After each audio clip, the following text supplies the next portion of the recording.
Brian McDonough, and welcome to the new normal for June 20th, 2020. Concerns today about professional sports and if they're going to get off the ground. It came from Clearwater, Florida, where the Philadelphia Phillies have some of their players in a training camp setting. It was highly controlled, and from what I understand from reports, a lot of cleaning, things were being done the right way, but still 5 players and 3 other people have tested positive. 20 more are being tested. Right down the road, we're having problems in the Toronto camp, and the Tampa Bay Lightning apparently have issues as well. I think what we're finding is you can't put people in a bubble. And so pro sports is going to have to make a decision. How badly do they want to play? What are the risks? What can they control? What can't they control? I think there's still a little bit of a denial in this country about how this virus is, how aggressive it can be.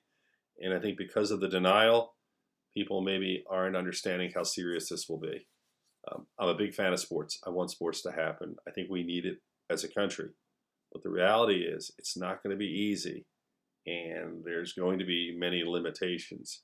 It's going to be a bumpy road. I also worry what Dr. Fauci said as being very accurate and very true. He's usually right. That as we get into the fall and we have flu season and we may have a second wave, that's a concern. Finally, the other issue, I know the NBA players want to go to Orlando. Florida's not the place to be right now when it comes to COVID. Leadership a few months ago, as you know, they made decisions where they didn't want to really believe the evidence and look at the science, and they weren't really into the idea of masks, social distancing, and cleaning surfaces. We've talked about that a lot. Well, what we expected to happen is happening. There are dramatic spikes. That's what happened in New York before we knew what was going on. So where do we take all this information? Well, from a sports standpoint, we just sit back and watch.